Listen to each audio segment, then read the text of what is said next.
All right, moving on with the series. We're finally heads up. We're up against Smiley. And Smiley and I think he starts with a chip lead here a little bit. Nothing crazy. You know, we're still in it. You know, he has a lead for a while. You know, we're jabbing. I'm hanging tough. You know, you never say quit in these heads up tournaments. Like, even if you're down 4-1, all it takes is one double and ho-ho, hey ho-ho, now you're back in it, right? So. And then 2-4. Did you just fly in for this? No, I was staying here because I played WPT. Oh, right.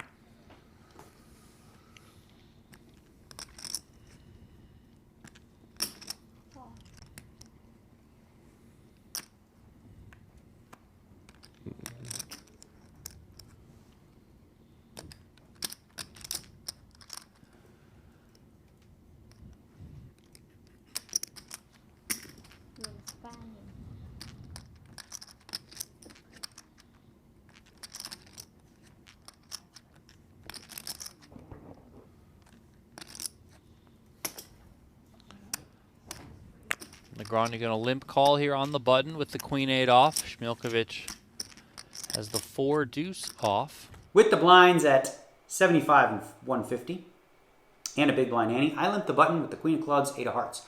Very important to note, when you play with a big blind ante, you must limp the button a lot.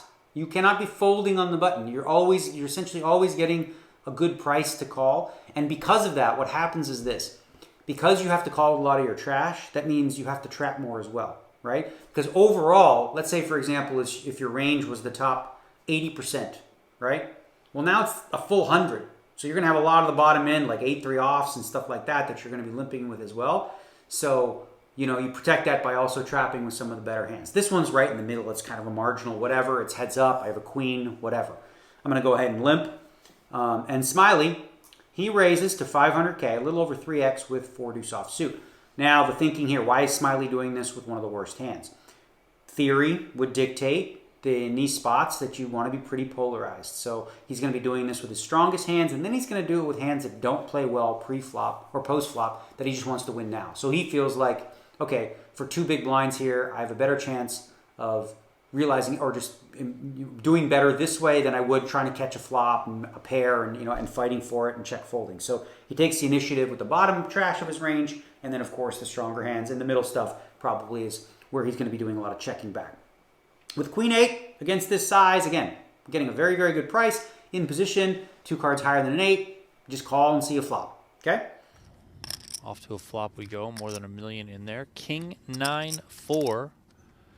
2 hearts.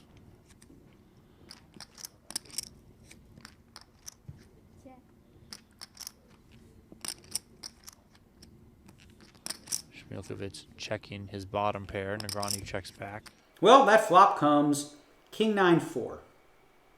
2 hearts, 1 diamond. We don't flop anything, but we still got the queen high, and as we know, he's going to be raising the top and the bottom of his range, so we're still ahead of the bottom, right? You know, we're still ahead of the deuce 4s. Well, not the deuce 4s, but the 4 threes of the world, or whatever the case may be, right? So he checks. I decide to take a free one here. Again, I think I have some showdown value with queen high. I'd also probably be checking some 9s here. I would check a king here a decent amount, so don't have to c-bet here 100% of the time. I elect to check. Queen on the turn. That puts Daniel Negreanu back out in front. He's got the better pair of queens.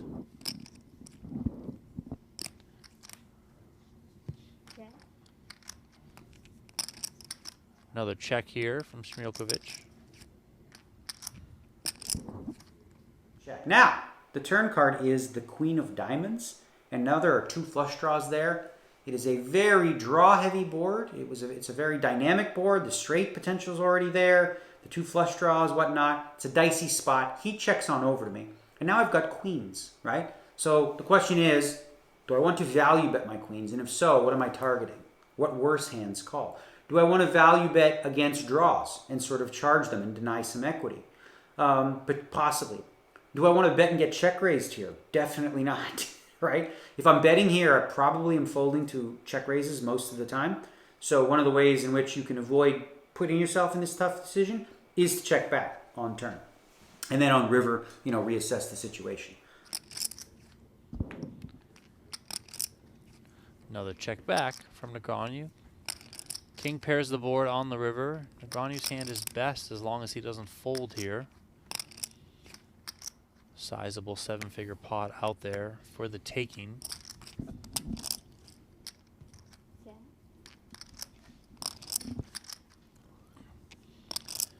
Is Negreanu going to go for some value here?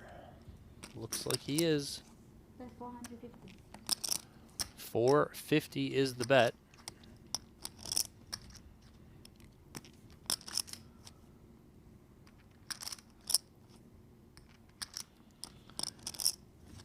Just about 40% pot here from Daniel. Šmilković is going to pay it off.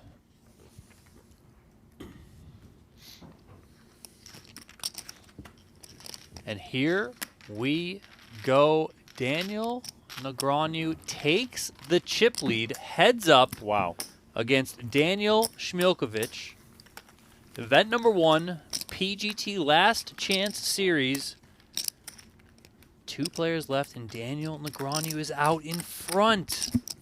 I mean, let it be known that over the course of the day, Negreanu was in the top 3 stacks almost the entire time. And right now he's back on top, so no surprises there. It's been a bit of a roller coaster. The river is the king of hearts. So, you know, now king pairs. There's 3 hearts there. I do have the 8 of hearts, and that's relevant here. So I block some flushes. I block 8-3 of hearts and, you know, goofy stuff like that he could have. And he checks again. Well, at this point, I'm pretty close to the top of my range, right? Sure, I could have a flush, but I think maybe a flush is likely to bet. Flop, maybe turn some of the bluffs or whatnot. So really, that queen is about as good as I'm going to have. A king, some of the time, I can check back king 2 on the turn to trap. Question now is, how much do I want to bet and why?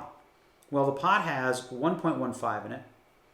And I'm going for what looks like a meaty bet, you know, but it's still less than half pot. I bet 450,000.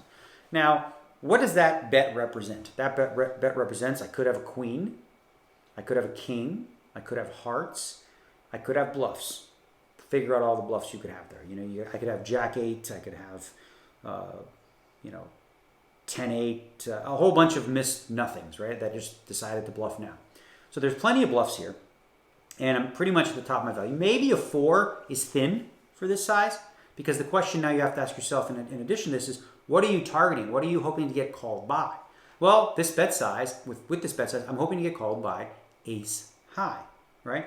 I'm hoping to get called by a 4.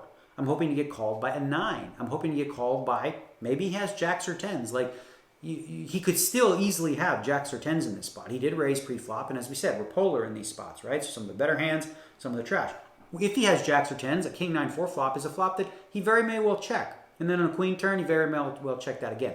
So we're targeting jacks, 10s, 9s, any sort of pocket pair, a 4, all these types of hands, and we're giving him a pretty darn good price to do so. Question is, you know, can you bet bigger in these spots and balance that? Maybe. For me, I really like the size here. I go for 450,000, and he makes the call. We get the payday. And notice, you know, had I bet the turn, I probably bet about the same, 450-ish, but then I wouldn't have followed it up on the river. So as it turns out, 2 things happened. One, I didn't risk losing the pot to a check raise, right? And number 2, I didn't really actually end up losing any value because I picked up the turn bet, or the size that I was going to probably bet on the turn, picked it up on the river anyway. Some of the times on dynamic boards, you know, a lot of people have the misconception of like, oh, I got to protect my hand, There's so many draws out there. But you also have to have some strong hands in your check back range, and those are not terrible boards to do that with, because good players, when they have, like, there's a lot of potential combo draws there, they might check raise you with a combo draw. Let's say he has like, you know, gut shot and flush draw or something like that. He might turn that in. He might just bluff that. And then what do you do with queen 8? You know, you're bloating a pot, you're making it big to deny equity in a spot where instead what you can do is you can check back that turn with some of your stronger hands, maybe pick up value on the river, maybe protect yourself too sometimes when you're beat. Because again, you could still have a king here, you could still have us beat in a lot of different ways. Just because you have a queen doesn't mean you win because it's heads up poker. So a few lessons in that one, I think.